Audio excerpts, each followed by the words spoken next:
Welcome, ladies and gentlemen, to another edition of the DFS report. It is Brock and Zach, as it always is.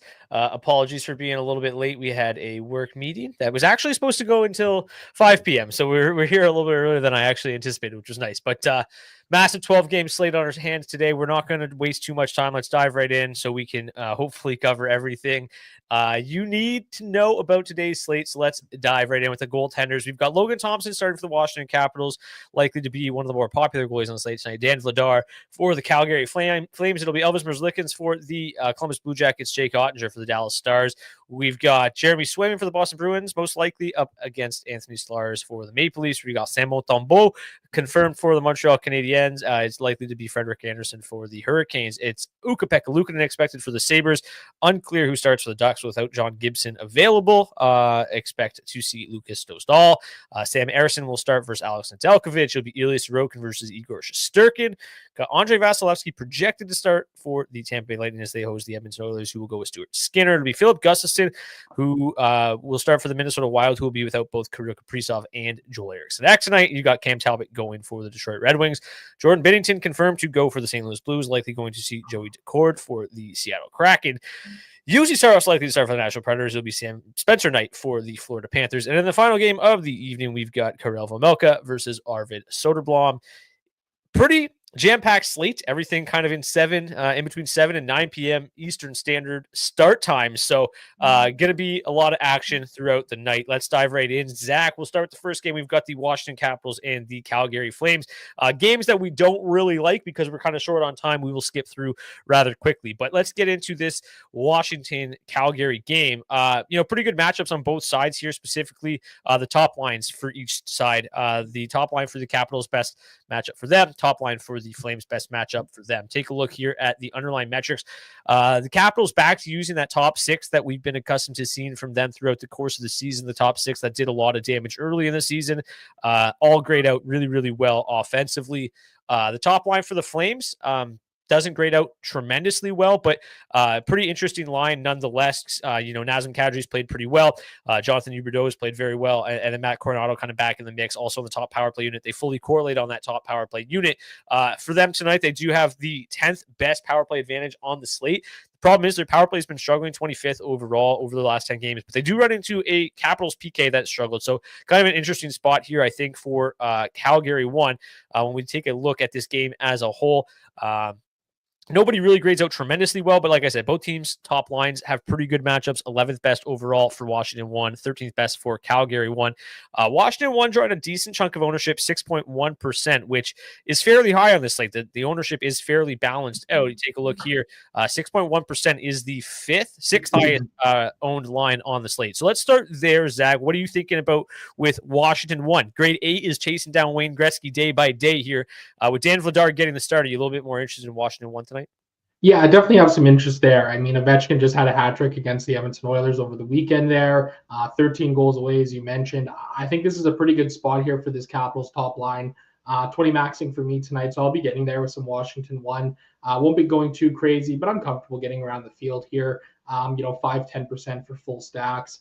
Ovechkin's drawing the most ownership of the three, up at 9%. So maybe a one-off option there as well at $7,500 if you have some salary left over to play with.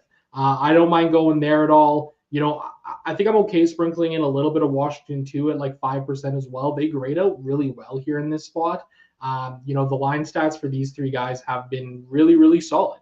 The big problem is that, Connor McMichael has seemingly completely lost his scoring touch over the last while here. I mean, his last 20 games, 0.8 goals per hour of ice time, only 5.3 shots on goal per hour of ice time. We all expected it to come crashing down at some point. It certainly has for him. The nice thing about Washington too, though, Tom Wilson has been red hot here as of late.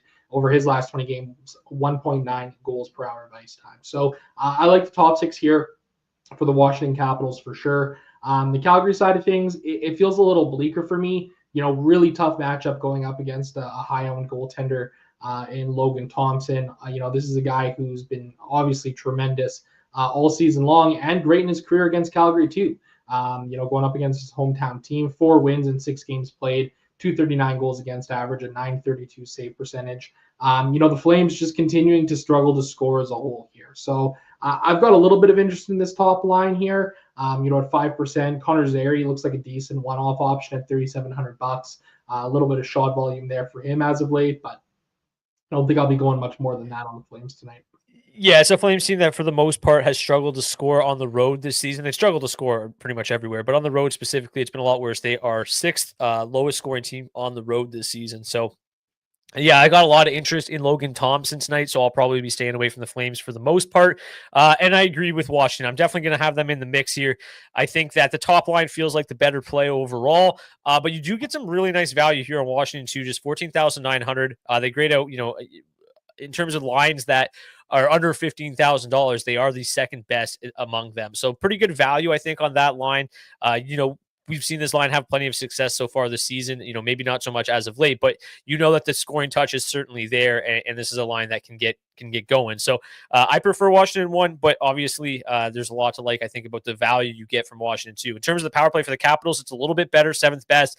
They're the 13th best power play up against the 17th ranked PK tonight. So somebody in the chat pointed out that they like Washington power play tonight. I think that a lot of that has to do with the fact that, as you mentioned, Tom Wilson's probably the best player on Washington 2. So kind of mixed in that power play stack gets Wilson into some Washington 1 stacks. Any final thoughts on this one before we move to game number 2? Nope, let's move it on.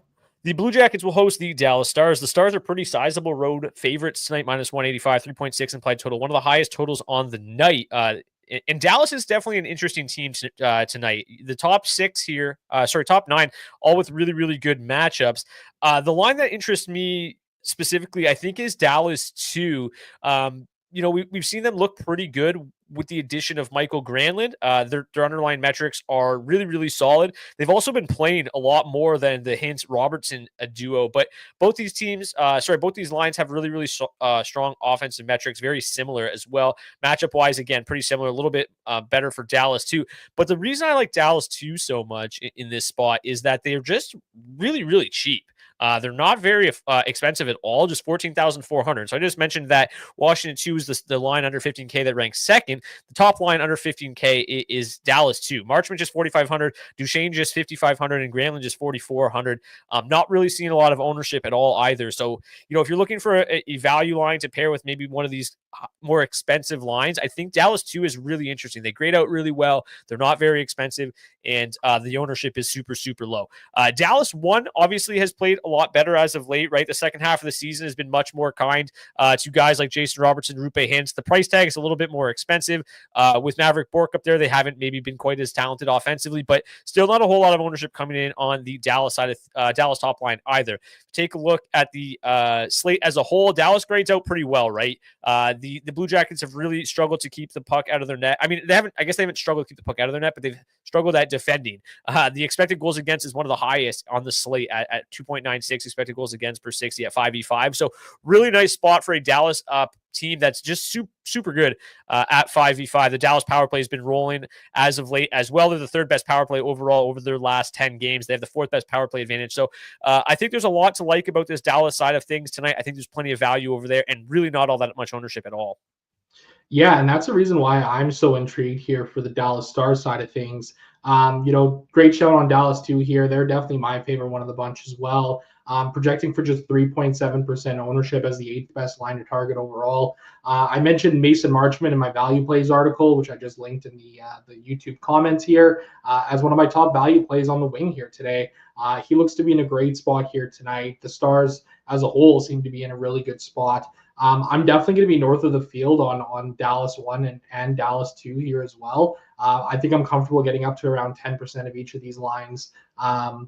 They look to be in a great spot. Jason Robertson, it really feels like he's starting to find his stride this season here. His shot volume has really spiked as of late. 10.6 shots on goal per hour over his last 20 games, 2.4 goals per hour. He did just have a hat trick the other day too. So he's coming into this game feeling well. You got Maverick Bourque there as kind of like the salary saver, I suppose, on that line. Like, this new dynamic pricing is just absolutely bonkers.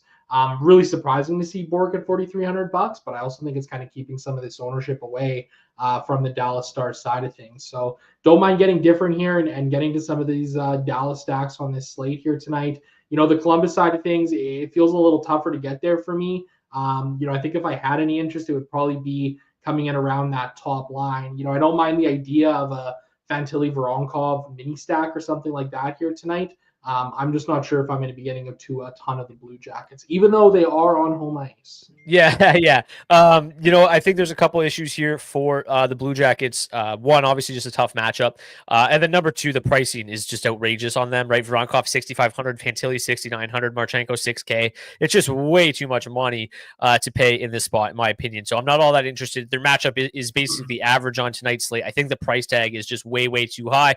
I think Columbus 2 will probably start to spike a little bit moving forward. Right, Boone Jenner should be a nice lift for that top six, given all the injury issues they've had, but right now, not really the matchup for them. Just last note here on Dallas 1. Yes, Maverick Bork's probably a little bit expensive, but I think Rupe Hintz is very affordable at $5,900. So I don't mind the idea of a Hintz Robertson mini stack. I do think that you could probably spend that $4,300 on Bork, probably a little bit better somewhere else. But let's move to game number 3. We've got the Boston Bruins hosting the Toronto Maple Leafs. The Bruins are plus 138 home dogs, minus 153 for the Maple Leafs. Matchups in this one, pretty bleak across the board outside of Toronto 1. So Toronto 1 grades out really, really well here. They're going to see about 76% of their ice time against that. Second line for the Boston Bruins, Marchand, Elias Lindholm, and I can't remember who the third member is at the moment, but it doesn't matter. Their defensive metrics, for the most part, have been pretty bad. Granted, they have done a pretty good job keeping the puck out of their net. The goaltending's been pretty solid when they're on the ice, but still giving up plenty of opportunities, which is not the ideal situation against Toronto 1, who's just been tremendous at generating scoring chances, 37.5 scoring chances, 16.8 high danger chances so far this season. The issue with Toronto 1 is pricing. Again, this dynamic pricing has really made things difficult for Toronto 1 because Matthew Knies, I think, what was he? We were talking about in the DFO DFS Discord. He was 6,900 on the weekend. Now he's at 6,400. Pretty wild pricing there. But it's helping keep the ownership down for sure at just 0.9%. And then even Marner, just 1.5%. So people are really just kind of targeting Austin Matthews in this spot. But this is an interesting low-owned spot. We talk about it a lot on this show. We tend to fade the Maple Leafs a little bit more when they're high-owned, and they're definitely a line that we like to play when they're lower-owned. And that looks like a spot that we're going to get tonight. So the Grado is the number one line overall, just 3.6% average ownership. I'm definitely interested in Toronto 1, and that's probably the extent of my exposure in this game. How about you? Yeah, I think I agree with you for the most part here. Like, I'm comfortable getting to the Toronto Maple Leafs, being well over the field on them, projecting for just 3.6% ownership as the number one line to target on the slate as a whole. I love this spot. I mean, Austin Matthews has been great against Boston in his career. 14 goals and 26 points in 21 games played. Mitch Marner, 11 goals and 44 points in 27 games. And man, even Matthew Knies, 5 goals and 9 points in 7 games played. All three of these guys have been just excellent against the Boston Bruins. So if the public doesn't want to get there, that's fine with me. I'll find myself some ways to get different, have some cheaper players in my lineups to be able to get to all three of these guys as a full stack. I don't really think I have any interest in getting down to Toronto 2 or Toronto 3 here on this slate tonight. I don't really see a need for it. I've got a little bit of interest in this Boston side of things as well, specifically around Boston 1, maybe a little bit of Brad Marchand. The power play matchup here is just tremendous for the Boston Bruins. Number one rank on the entire slate here. The Toronto Maple Leafs, very undisciplined as of late, 3.5 times shorthanded per game. So good opportunity for the Bruins power play to kind of get going here. So I don't mind the idea of, stacking like Marchand, Pasternak, and Morgan Geekie there to get some exposure to that power play unit. Yeah, I just pulled up the game logs from these two teams this season. The Maple Leafs have scored, where is it? 3, 4, and 6 goals against the Bruins so far this season. Mitch Marner had 3 assists. Austin Matthews had a goal and assist. Knies had a goal in the one game. The next game, Knies goal and assist. Matthews didn't play, but Marner had 2 assists. And then in the other game, Matthew Knies had a hat trick and 2 assists, a 5-point game. Mitch Marner had a goal and 4 assists, a 5-point game. And Matthews had a goal and 2 assists. 2 of the 3 of them also hit the shot bonus in that game as well. So this line has had plenty of success. It's been the line that's dominated the Bruins more so than the Nylander-Tavares duo this year. And yeah, obviously the Leafs are taking a ton of penalties on the road so far this season. But the the Bruins power play is still struggling a little bit. I think Anthony Stolarz has been tremendous this year. I'll probably stay away from Boston for the most part, but I definitely have a ton of interest in rostering a lot of Toronto one tonight. They also have the number 2 power play matchup tonight. They have the 4th best power play over the last 10 games, going up against the 22nd ranked PK. If it weren't for them taking so many penalties, they would have the number 1 power play advantage on the slate. So given, everything that is going on with the ownership in this spot here. Yes, they're expensive. It's going to be hard to pair lines with them without question.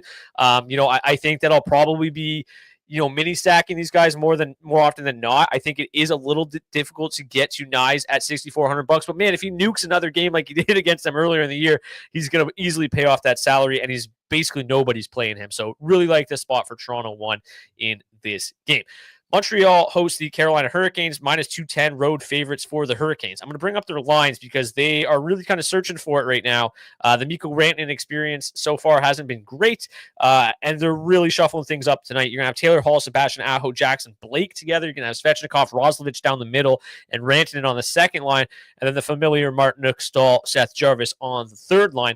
In terms of the matchups for this one, it's pretty bleak across the board, obviously, for the Montreal Canadiens. The Hurricanes is a tremendous defensive team. Pretty good matchup for Carolina 1.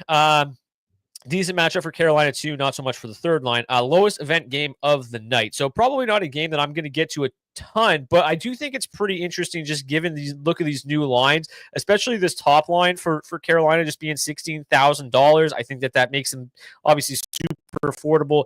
You've got Carolina 2, pretty interesting price tag there at $15,700. So I don't mind mixing these 2 lines in. I think they look pretty good. The top line obviously has the better matchup. I think that I would imagine that the second line, it's pretty safe to say, might have the higher ceiling, just given the fact they've got Svechnikov and Rantanen there. We've seen some pretty good things under Roslovic so far this season as well. Hasn't played a lot of center though.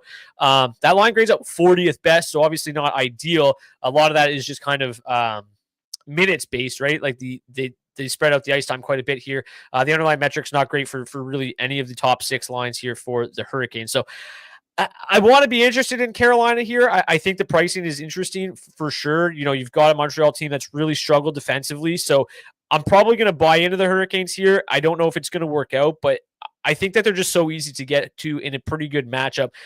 In terms of like just the entire team here, they look like one of the better options or one of the better matchups here, kind of when you compare the 2 teams. Overall power play for them, though, has been really, really lacking. And that's kind of what's keeping me away from them a little bit more than anything tonight. Power play's really been struggling. They do have a decent matchup tonight, but I'll probably get to like 5% Carolina. I won't mix them in a ton, 5-10%, but I think that the pricing is really, really affordable tonight. Yeah, I agree. I think they're fairly easy to get to because of the pricing, especially when you look at the way this dynamic pricing thing works right now. I don't know if I'm going to get to a ton of them. I'll probably sprinkle in a little bit of Carolina 1, a little bit of Carolina 3. I mean, Jordan Stahl and Martinook, right in that mid 3K range for their pricing. So that's going to help you with building some lineups tonight if you consider a mini stack of those guys. I actually bet on the Habs on the spread this morning, minus 140 at plus 1.5. So I kind of like this to be a bit of a closer game. So I'm not super enamored with this Montreal or this Carolina side of things. And honestly, I don't really love the Montreal side of this game either from a DFS perspective. This top line is probably the only one to target. They are seeing a little bit of ownership here tonight, 4.2%, about 5% coming in on Caulfield and Suzuki. So, maybe I'll mix in a little mini stack of those guys here tonight. $5,300 for Suzuki, Cole Caulfield at $5,900. Maybe feels a little bit too cheap. He's had real solid shot volume as of late, continuing to, I should say, 11.2 shots on goal per hour over his last 20 games. Yeah, I mean, this new pricing really kind of changes things up, right? This is a line that would just be kind of consistently around, I don't know, 17,000, 18,000 probably. Now you get them under 16K. Yeah, definitely an opportunity here. Just not a great matchup. One that makes me a little bit nervous, but if you want kind of some silver lining here, Frederik Andersen, since returning to the lineup in mid-January, 3-2 with just an .891 save percentage. He had one shutout mixed in, but for the most part, hasn't been all that strong. So I think there's an opportunity here for Montreal 1. I don't think I'm going to get to him a ton, but the pricing is certainly affordable. And if you need to consider a line around $16,000, I do think that they're in a reasonable enough spot. Power plays in a tough spot though, so all probably not for me, but I get it. Buffalo and Anaheim, I think, is probably the most interesting game on the entire slate to me from a DFS standpoint. The charts absolutely just love this game. I'm going to, when I build the charts, it always starts with the 5v5 score, then the power play, and then everything kind of gets added in. Take a look at the leader in 5v5 score for tonight's game. Anaheim 1, Buffalo 1. Pretty good.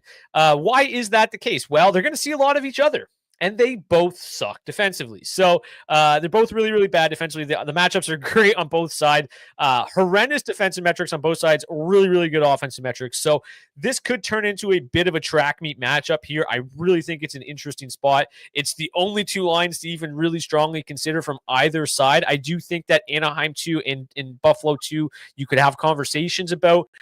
For me, probably more from a one-off perspective as opposed to a full stacking perspective. I'll get to that in a minute. Power play for this game, not great on either side. Both power plays struggling, both penalty kills have been pretty good. But from a 5v5 standpoint, looks great. As I mentioned, the two top 5v5 scores overall, the overall ranks are 5th and 6th for those two lines.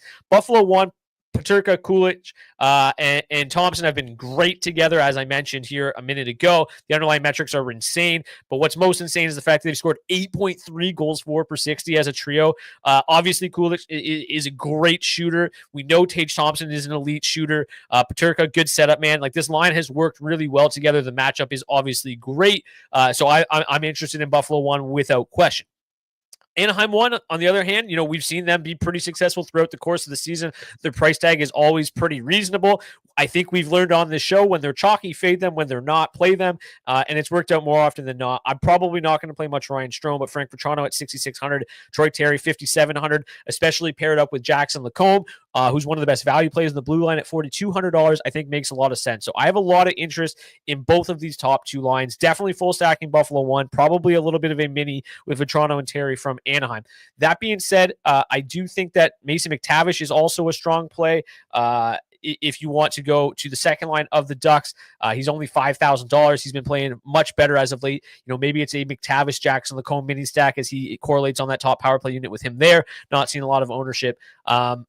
I'm not going to play any Buffalo 2 because we really don't know who's going to be on Buffalo 2. Jason Zucker and Alex Tucker, both game time decisions. But the fact that Zucker's up to 6,100, Tuck up to 6,300 probably takes away my interest regardless of if they're in the lineup. I'd much rather go to Peterka and Kulich, and then obviously Thompson at 7,900. So, plenty of interest in this game, which is hilarious because I probably wouldn't turn it on if it wasn't for DFS. Yeah, absolutely, man. Kind of surprising for me to see this here. Not really a huge fan of playing Anaheim 1 on a regular basis, but I think on this slate here tonight, they look like they're in a great spot to get over the field on. So I don't really think I have a whole ton to add. Like, I think you broke this whole game down pretty well. Honestly, I agree with you. I'm going to be over the field on both Buffalo 1 and Anaheim 1 here tonight. Maybe a little game stack potential for these two lines here as well tonight, and see what can happen.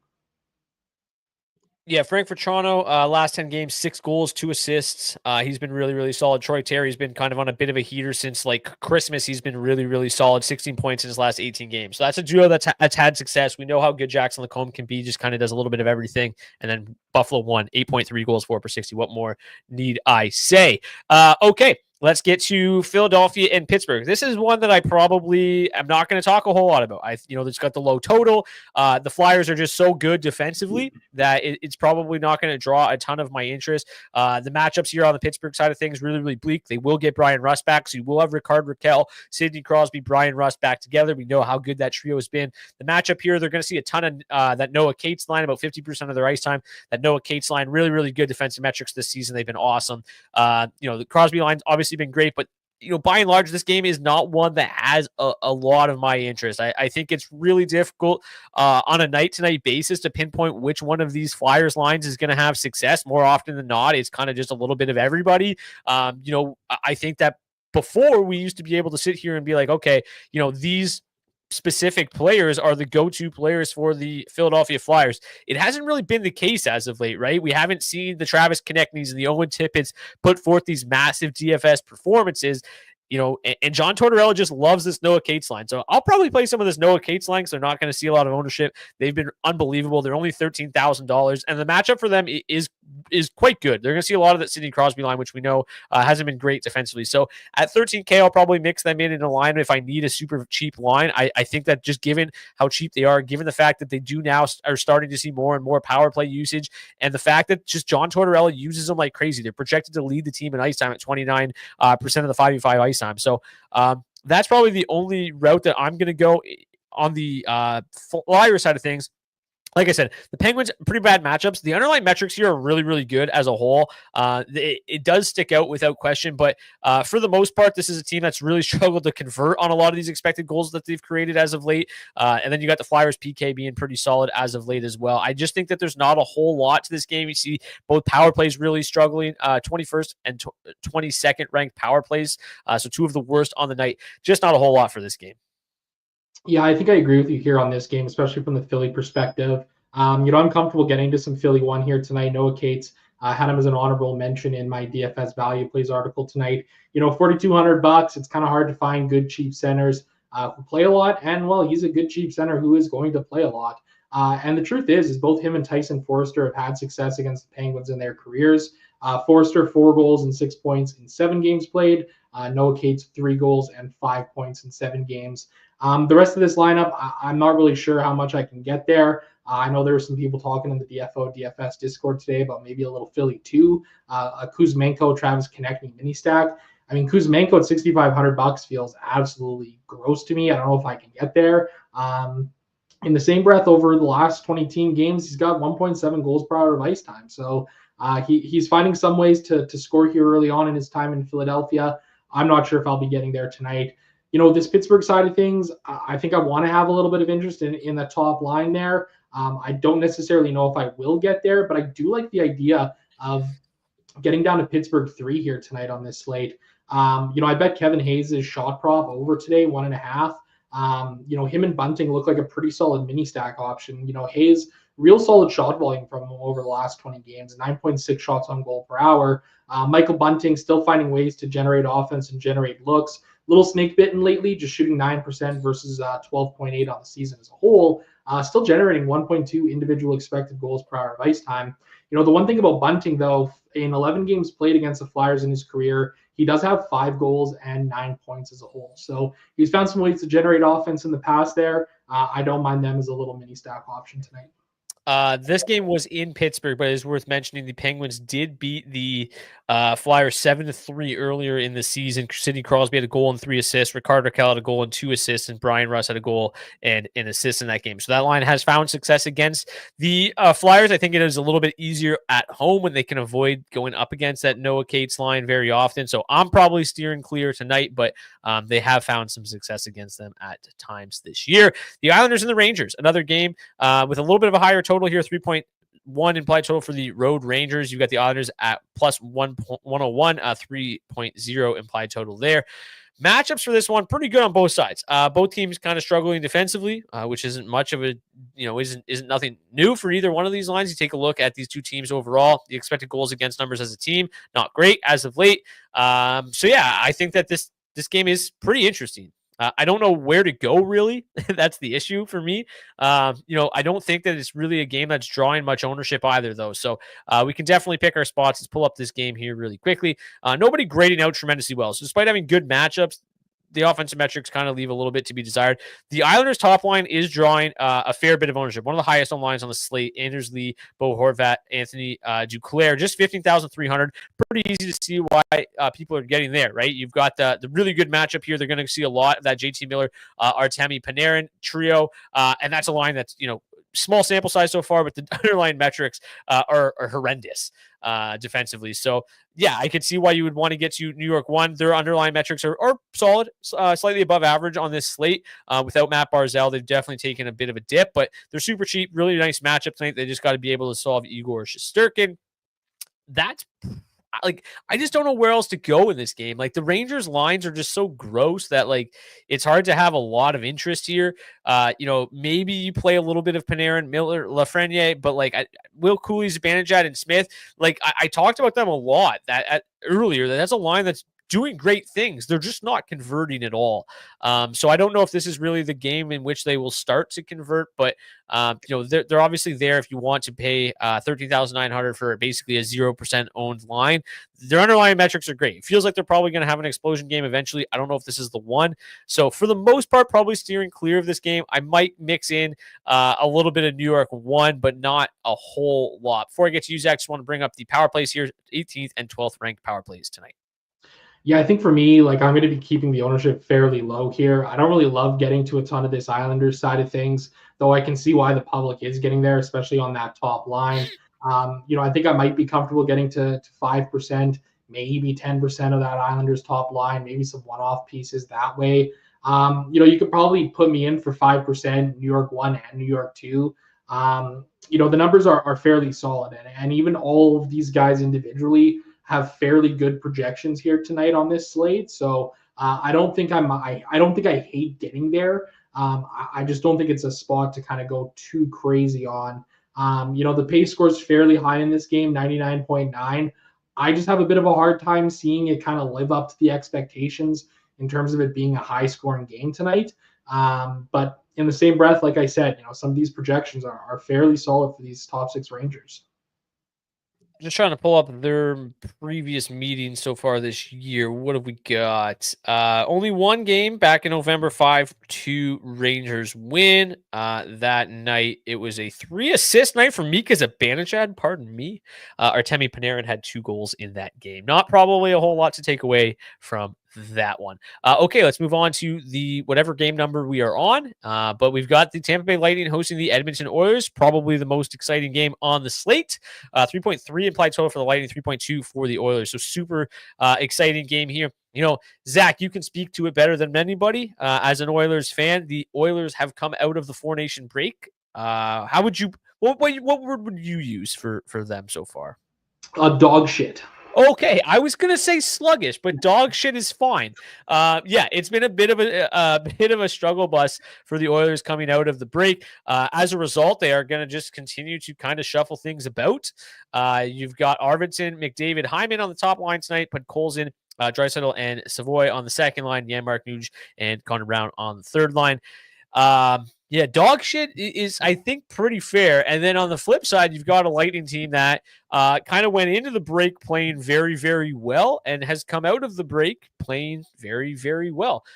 They went into the break winners of 4 in a row, scoring 4, 5, 6, 5 goals. And then they won 4-1 against the Kraken the other night. So they've scored at least 4 goals in 5 consecutive games. They've won all 5 of those games. And now they host the dog shit Oilers this evening. The matchups, not great basically on any side other than the 2 second lines. You're going to have Cirelli seeing a lot of that McDavid line, and then you're going to see Draisaitl seeing a lot of that Kucherov line.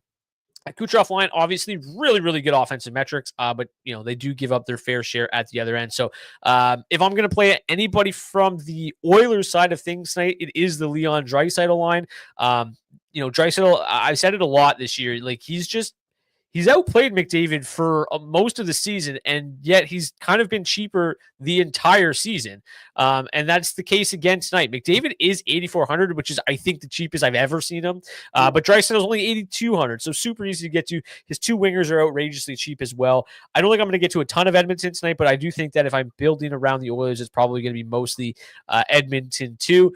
Although, it is worth mentioning that this power play is in a pretty good spot as well. 6th best over the last 10 games, going up against 21st ranked PK. So, maybe you take a little bit of advantage of this soft pricing, and if that power play finds success, I mean, McDavid, Draisaitl at $84 and $8,200. You got Hyman at $65. It's the cheapest you're ever going to get them. So, I think the pricing, you can maybe take advantage of it a little bit here. I'll probably have a couple builds around the Oilers power play because I think it's an interesting spot.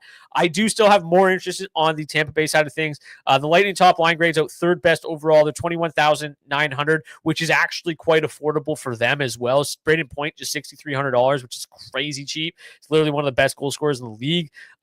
They are one of the chalkier lines on the slate, but at just 10%, it really doesn't matter. You can easily still get north of the field. Again, matchup for them is far from ideal as they see a lot of that Draisaitl line, which has been been solid defensively, but the power play's in a great spot tonight. The Oilers PK, it's been like basically just dog shit. Then it was like the best in the league, and now it's just back to dog shit again.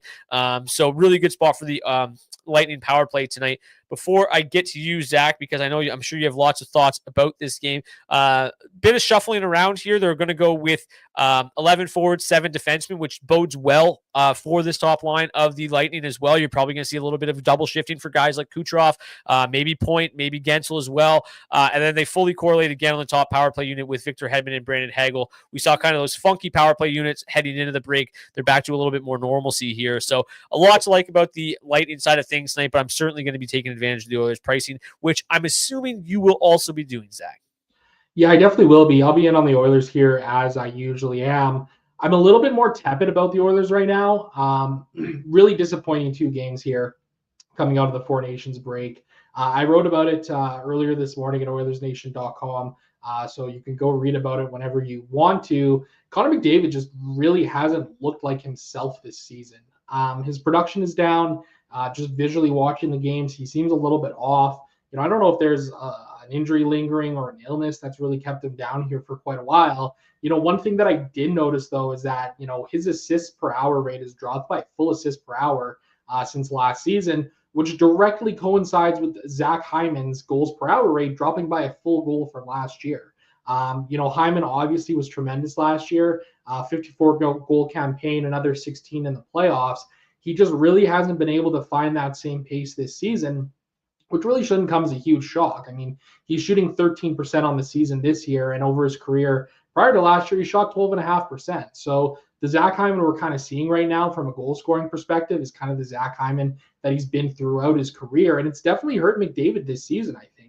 That being said, it's still Connor McDavid, and like you said too, like you're never going to get him cheaper than you are right now at $8,400. So I'll be happy to play some of this, top line of the Oilers for that reason. There, I do like this second line a little bit more tonight. I mean, Leon Draisaitl has been just excellent this season. He should be the Hart Trophy winner as far as I'm concerned. Vasily Podkolzin still remains a somewhat effective player on his wing. What's really interesting is Matt Savoy getting called up here. The top prospect in the Edmonton Oilers system. He had a great assist against the Flyers on Saturday early in that first period there. I don't know how much it's going to translate to DFS success here right now, but he's playing alongside Leon Draisaitl, and he's only $3,100, and he is a premier playmaker. This is a guy who's put up a ton of points throughout his career at basically every stop he's made leading up to joining the Oilers organization this year. So I don't mind getting there on Edmonton 2 here tonight. Leon Draisaitl and Savoy make a really nice little mini stack for a lot of lineups. So definitely got some interest. I'm feeling a little bit more tepid than I usually do, which means that the Oilers are going to absolutely pop off for like 8 goals tonight, because that's always what happens when I'm kind of a little lower on the Edmonton Oilers. I like getting to this Tampa side of things as well. The top line looks like they're in a great spot. Kucherov's been an Oilers killer throughout his career, 13 goals and 30 points in 17 games played. Brandon Point's been great too, 3 goals, 16 points in 14 games. I do think I like this second line a little bit better here. Obviously, they're a bit cheaper with Brandon Hagel and Cirelli. The matchup is better. And Connor McDavid, we talk about some of the offensive struggles that he's had. In the last 8 games since he returned from the 3-game suspension for his cross-check on Connor Garland, the Oilers have been outscored 12-3 with Connor McDavid on the ice. Absolutely absurd. I can't recall a stretch of games where that was the case in the past. So it might be a good time to jump on this Tampa 2 train tonight. Well, and over like the exact same stretch of time, Brandon Hagel has been one of the best players in the league. He's running incredibly hot right now. Not sustainable. He's shooting like 33% over his last 10 games or something like that, but he's been unbelievable as of late. Him as a one-off, probably my favorite on the entire slate at just $6,600 on that top power play unit, which I said is in a really good spot. I don't mind the Cirelli Hagel mini stack at all. Zemgus Girgenson's been up there. Certainly, dips my interest a little bit, but they've done it with just the most random cast of characters all season long. Shirley just $4,600. Yeah, I really like that matchup. And if McDavid struggles continue, I said during Four Nations, he's lucky he scored that game-winning goal or gold-winning goal because he was mostly invisible in that gold medal game. And yeah, I mean, came through when it mattered most. It's all that really matters. It's all we'll ever remember. But I mean, just didn't look like himself out there in that one. Obviously, not a lot of time and space for him to wind it up like he normally does. Got a bit of a tough matchup with Slavin. Anyways, we got 12 games to get through. Really, really good stuff here. As you mentioned, the Oilers struggling defensively, 2.88 expected goals against per 60 at 5.5. Really bad. This PK, 14.5 goals against per 60 on the PK as of late. Definitely got to be the worst. Yeah, it's the worst on the slate. So a lot to like about the Lightning power play. A lot to like about the Lightning top six, in my opinion, tonight. Nice segue. Here we go from your team, the Edmonton Oilers, to my team, the Detroit Red Wings. As I mentioned, the Wild will be without both Kaprizov and Joel Eriksson. This team's basically cursed, I think. They just are so banged up. Whenever they kind of start to get healthy, they get hurt again. The Red Wings looked really good against the Wild over the weekend on Saturday, and then just poo-pooed that game away late. I think they're in a really good spot tonight. I think obviously the lack of Joel Eriksson Ek is going to make things a lot easier for them as well. The Wild are going to have a difficult time matching up in this game. That being said, their lines are totally projected. This is basically just based on their last game before the break when they were missing Kaprizov and Eriksson Ek in that game. So this is what they went with that night. This is what we're projecting to see tonight, but we don't know for sure if this is going to be the answer. I feel pretty secure in saying that Boldy, Rossi, and Zuccarello will be together. It's just the bottom nine that is kind of a bit of a gong show. But Minnesota 1 is going to be one of the highest owned lines on this entire slate, which I think is fairly reasonable, right? They're going to play a ton just given the fact that there's nobody else in that lineup that can really score goals. So they're going to be leaning on super heavily, and the pricing is really, really nice here. Boldy, $6,700 is the highest owned forward on the slate at 16%. Rossi just 49%. Obviously a great price there. Zuccarello, $6K. Highest owned line on the entire slate. But, the matchup here is pretty good. The Red Wings certainly not the best defensive team in the league. I like this game a lot. I like both teams' top lines. I don't think that the Wild are really going to be able to match up without Joel Eriksson Ek, and they know that. They didn't try to match up literally at all in that game, their last game before the break. They're just like, whoever wants to go and jump over the boards, you can face whoever's out on the ice right now, because that's just basically what they did. The Red Wings power play continues to be unbelievable. Number one power play over the last 10 games was against the 19th ranked PK. Wild do a good job of staying out of the box, but the Red Wings still have the 5th best power play advantage on the night. For me, it's a lot of just continuing to put Detroit 1 out there. That line has been unbelievable since putting Markov Kasper, Dylan Larkin, and Lucas Raymond together. Their underlying metrics are superb, some of the best on the slate tonight. Gotta love that. You're going to see Comfer, Kane, and DeBrincat back together. They've had some success in the past, but the underlying metrics still aren't great. Patrick Kane's had some big games as of late. Alex DeBrincat's had some big games as of late, but I still just trust Detroit 1 a lot more than I do the rest of this lineup tonight. Detroit 1 does great. That was the 9th best line overall. They are just $18,200, which is super affordable in my opinion, and just 3.2% ownership. I like Detroit 1 a lot. I'm not going to be getting too carried away, but I do think we just saw a 4-3 game between these two teams the other day. Given the injuries up front for the Wild, I do think that the Red Wings can have success in this one, but both teams' top lines, I'm certainly going to be getting to. I think, though, I'll probably end up overweight on Detroit 1 and maybe slightly underweight on Minnesota 1, because I don't know if this is the greatest spot for Minnesota 1, but the pricing is super affordable. The matchup's not terrible, and it's not like the chalk is outrageous. It's pretty, everything's pretty spread out tonight. Yeah, I mean, at 11.6% as the chalk line on the slate, like, I'm comfortable matching that. I got no problem with it. I don't love this game, like, just from an overall perspective. Both of these teams have really struggled offensively as of late, kind of coming into it. 1.72 goals per hour for the Wild, 2.09 for the Red Wings. I have a feeling this is going to be a bit of a lower scoring game. And I mean, I guess that works for this game too, because that offense is probably going to be coming through Minnesota 1 or Detroit 1. So I'm comfortable getting to both of these lines tonight. At or around their ownership, probably be a little heavier over the field on Detroit 1, given that they're projecting for just 3.2% ownership. That's probably the most interest that I really have in terms of full stacks in this game. A couple of decent one-off options here, I think, like Elmer Soderblom at $2,800 looks like a really solid value play. 7.7 shots on goal per hour of ice time. He's projecting for just 13 minutes. That's around what he plays on a regular basis. If he gets a couple of shots on goal, that's not the worst thing there for you.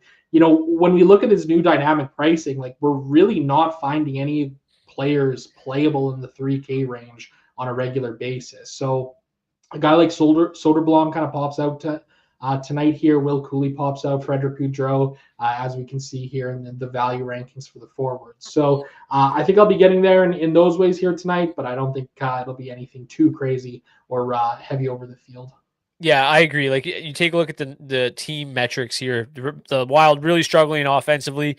They've been winning games because Philip Gustafson continues to play insane 94 save percentage over his last 10 over their last 10 games for that team.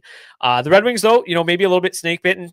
0.84 goals scored below expected as of late. Power play continues to steam ahead. So I'm definitely more interested on the Red Wing side of things. That top line, obviously Larkin and Raymond on that top power play unit, I think is where a lot of the goals are probably going to continue to come from because his power play has just been unbelievable. And it's been, basically that way since Todd McClellan took over. Let's get to St. Louis and Seattle. What do you want to say about this game? It's the lowest paced game on the slate. Seattle has horrendous matchups. The Blues have okay matchups. The metrics are pretty bad across the board. You take a look at the teams. Neither one of them scores. I'm not going to probably play this game at all. Anything you want to add? This is pretty bad. Not really. I mean, it is pretty bad, right? It's pretty bleak. I mean, I think I might have a little interest in St. Louis too. They're probably the line to target from the Blues side of things. You're getting shot volume from Kyrou and Dylan Holloway, giving some solid floors there. They're finding ways to kind of consistently generate offense, even though it's nothing otherworldly. Maybe 5% of them. Seattle, I mean, I don't know how the hell you play anything from the Seattle side. I think for me, if I was to get anywhere right now, it might be a little bit of Seattle 3, Shane Wright at $4,300. He's been great as of late. His last 20 games, 1.3 goals per hour, 3.6 points per hour of ice time. Problem is he refuses to shoot the puck. He just absolutely refuses to shoot the puck. So, you gotta get some points there for him to pay off. I don't really know if it's going to come all that much in this game here tonight. Honestly, probably going to be fading it entirely. Yeah, I mean, Shane Wright's obviously been awesome as of late. It looks relatively unsustainable. He's shooting 41% over his last 10 games. He's shooting 27% over his last 36 games. Like he's converting, but like it's not going to continue, and it's hard to bank on at. I mean, the price is coming up to $4,300 isn't terrible, but yeah, in this game it looks pretty bleak, and I'm not going to talk about it anymore. Nashville and Florida, the Predators continue to just be all over the map. Some games, sometimes it may be good, sometimes it may be shit. And that's the Nashville Predators in a nutshell this season. They came out of the break with a 2-1 win over the Colorado Avalanche. Wow, good for you guys. Next game, 5-0 loss to the New Jersey Devils. So that is the Nashville Predators. I don't know if you can confidently play them in DFS at all. And the matchups tonight are horrific. So I'm not going to be playing any Nashville. On the other side of the ice, I do like the Florida Panthers quite a bit. The top line, one of the best matchups on the slate. They're obviously unbelievable. Second line, I think, is super interesting as well. Without Matthew Tkachuk, there's plenty of value to be had on Florida too. So we will start with the top line for the Panthers. Obviously, they grade out second best overall. Seeing just 5.6% ownership, I think this is a really good spot to get over the field tonight. Really not that expensive either, right? Verhaeghe, $6,900, Barkov, $6,700, Reinhart, $7,100. I think all those guys are pretty fairly priced. And under $21,000, I think is too cheap for these guys. Really good spot. Like this line a ton tonight. Florida 2. You've got Sam Miskevich on the top power play unit, if I recall correctly, with Matthew Tkachuk out. So obviously a bit of a bump there. And then Sam Bennett. I mean, first of all, back to the Four Nations for a minute. Maybe one of Canada's best forwards in the tournament. He provided a lot of energy. He looked great. And this dude's shot volume as of late is just ridiculous. So if he continues to do that, he's going to continue to be a really solid value option. So his price is obviously coming up a little bit. He's up to $5,700, but Sam Miskevich at $3,900, just 3.3% ownership. I think there's a lot of value here. Before I go to Uzak, I just want to bring up Sam Bennett's numbers as of late. His last 14 games, he has 64 shots on goal. So by quick math, that's 4.6 shots per game that are hitting the net in his last 14 games. That's impressive stuff. I I can never remember if it's Samoskevich or Samoskevich, but either way, I like him as a value option. I think Evan Rodriguez is the one I would probably leave off, but I don't mind him either at 4,700. Really like the Panthers top six tonight. Quick look here at the power play. Ninth best power play advantage on the slate. They just aren't expected to see a lot of power plays, but it is a good matchup. Fifth best power play up against the 27th ranked PK tonight. Yeah, great breakdown. I'm going to completely ignore the Nashville Predators because I'm not playing them, and nor should you. The Florida Panthers, I think they look great. I mean, the top line, they're the seventh highest owned line on the slate here tonight, grading out as the second best line to target overall here. I think loading up on them and the Toronto Maple Leafs is a route that I'm definitely going to be going here tonight, just in terms of trying to get different from the field. This top line, they continue to chug along and be just incredibly productive. Getting great shot volume from Carter Verhaeghe and Sam Reinhart. Both of them are scoring goals at good paces here. Alexander Barkov, he's the setup man up the middle of the ice.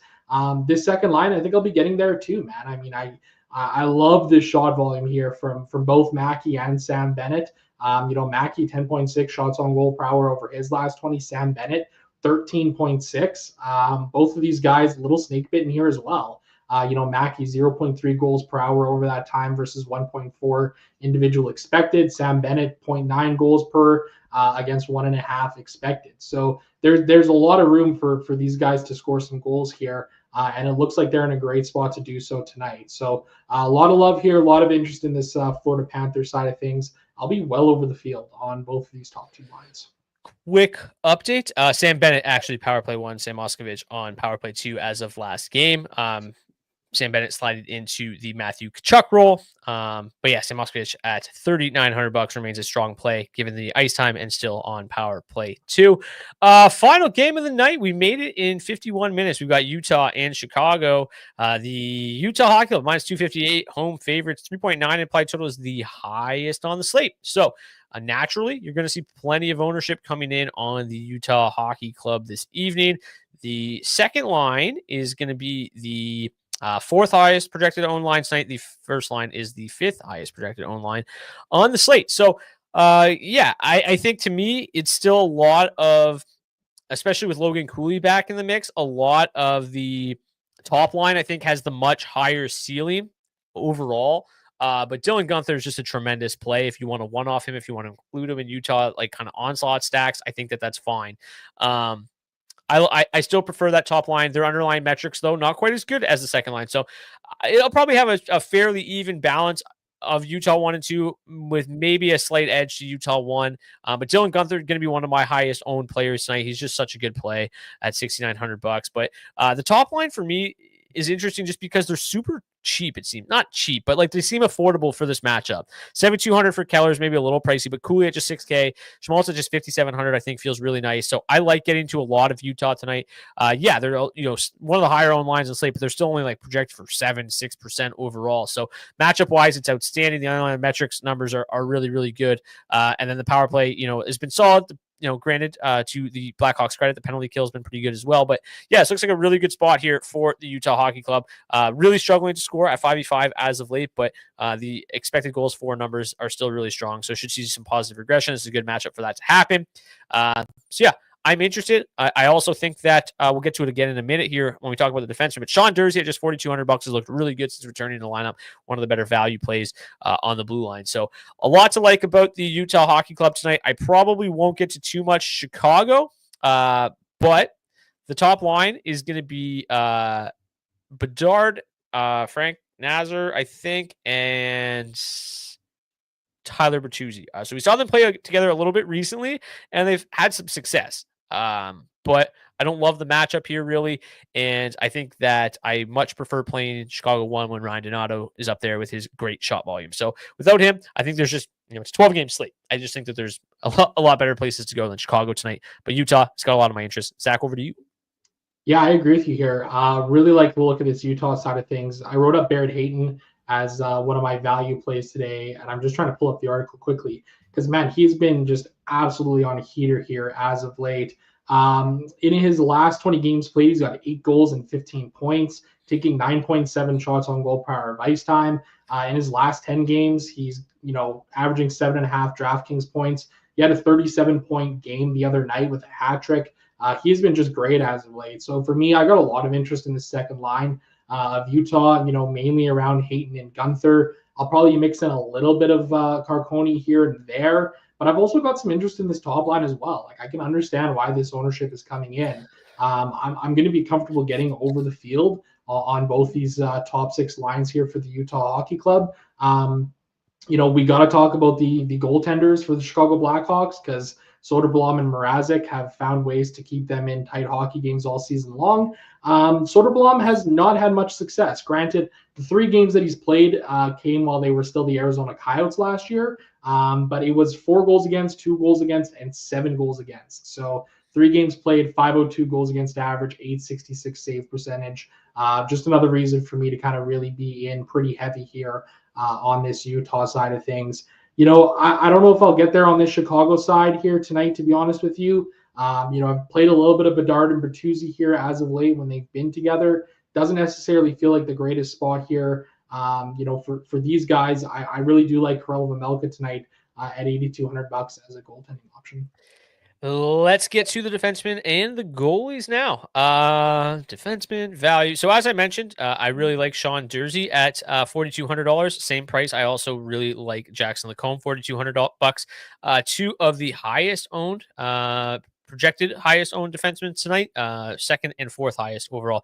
Mikhail Sergachev, same game, $5,200 feels really good as well. I like him if you can afford him. Sean Durzi though as well if you need to save $1,000. Rasmus Ristolainen, top power play unit at $3,400 makes plenty of sense. Jake Middleton projected for nearly 23 minutes at just $3,700 makes some sense. Don't love the matchup. Elaine Hudson still just $4,200. Let's sort by value here, see who else we can find. Owen Power, I think, is okay at 43. That's a game that we just really, really like. Getting all aspects of that game feels fine. Victor Hedman, somebody else I really like. I don't know where he is on this. Oh, here, 6K, a little bit pricey, but feels fine. Moritz Seider, 5,900, somebody else I like as well. Boy, who are like the super cheap defensemen? Do those exist anymore? Ian Cole, I guess. Probably not a lot of shot block equity in this game against the Blackhawks, but those guys always grade out pretty well. Matthias Samuelsson, I think, makes sense. Obviously, a guy that can block plenty of shots, and that looks like a higher event game. JJ Moser, 30K, back in the lineup on the top pair with Victor Hedman makes a lot of sense, I think, as well. Zach, anybody that really sticks out to you that I've missed? I think Adam Pellick's a fine play at $3,700. I think you hit the nail on the head for most of the guys that I've really got interest in. It's going to be a lot of Lacombe, a lot of Durzi, a lot of this 4K range defenseman. Owen Powers in that mix too. I think Zach Werenski at $7,500 is a fine play here tonight. He was great for USA in the Four Nations there, came back with a 25-point DraftKings performance in his first game out of the break. I was going to mention this earlier, but we kind of moved on from it. I think I would almost just rather play Werenski than any of Columbus one, just given the price similarities and what feels like a much higher ceiling for Werenski as a whole. So I think you covered it pretty well here, Brock, in terms of the blue liners. Who did I want to point out? Nikita Zadorov at $3,800, projected for over 25 minutes without McAvoy in the lineup. I think that Zadorov, also seeing power play 2-time, and Mason Lowry makes some sense. Not the best matchup, obviously, there, but they're both super cheap. Zadorov's a guy that can block a shitload of shots. I think if he's going to play 25 minutes, it's pretty safe he gets to the block bonus tonight. So a little surprised his own percentage isn't a little bit higher this evening. Anybody else that's super cheap? Brock Faber, $4,500, I think is fine. Provorov projected for 27 minutes is egregious. Okay, let's get to the goalies. Logan Thompson, I mentioned earlier, highest projected owned goalie on the slate, also the highest projected goalie on the slate. Makes a lot of sense. He's been awesome. Really good matchup with a Flames team that doesn't score a lot of goals, specifically on the road. Philip Gustafson grades out next best. Projected to see, what would that be? The 3rd highest shot volume on the night. Makes a lot of sense. They're still home favorites despite the injuries. But in that same game, I really like Cam Talbot, $7,400. I think that the Wild, we've talked about their struggles to score goals as of late, and obviously the injury issues aren't going to help. So at $7,400, I think Cam Talbot's one of my favorite value options this evening. Sam Montembeault, plenty of shot volume there. If the Hurricanes continue to struggle scoring, I think is a good dumpster diving option tonight. I'd prefer him over some of these other guys down below. So for me, Cam Talbot's probably the lowest. I'm going to go for the most part. Maybe get to a smidge of Sam Montembeault, maybe a little Joey Decord. He's been super good this year. Obviously, the Blues, not great offensively. We think that that's going to be a pretty low scoring game. Yeah, up top, I think it's going to be a lot of Logan Thompson for me and Anthony Stolarz. Maybe Jordan Binnington. If your game goes to overtime, we can definitely count on him to stand on his head. But yeah, Thompson and Stolarz are guys that stick out to me for the most part. Vasilevsky at $7,600 is there as well. Who do you really like this evening? Yeah, I agree with you in terms of the guys up at the top here. Logan Thompson and Stolarz both look great. I think I'll get to a little bit of Jake Ottinger, even though he's $8,400. I do like Vasilevsky at 7,600. The Oilers and the Lightning met in December. I think it was on the 17th. I was at that game, actually. Real fun game. It was a 2-1 win for the Lightning. So low scoring game that time. Always a possibility when you got two really, really good teams overall. Cam Talbot, I think he's a fine play at 7,400. I do agree with you. That's probably the most that I'm comfortably going to get down to. I mentioned betting on the Habs on the puck line here earlier today. I think I'm okay getting down to 6,900 Sam Montembeault, just hoping that it's a bit of a lower scoring game where he sees a good amount of volume. That's probably the way that I'm going to be going for the goalies tonight. Andre Vasilevsky since January 16th is 8-2-1 with a 939 save percentage. He's been unbelievable. Okay, let's get today's hat trick pick challenge and our daily face-off, our head-to-head lineup challenge. But if you want to participate in today's hat trick pick challenge, we are going to give you a $25 gift card to nationgear.ca. If your player scores a hat trick, if you missed yesterday's show, new rule.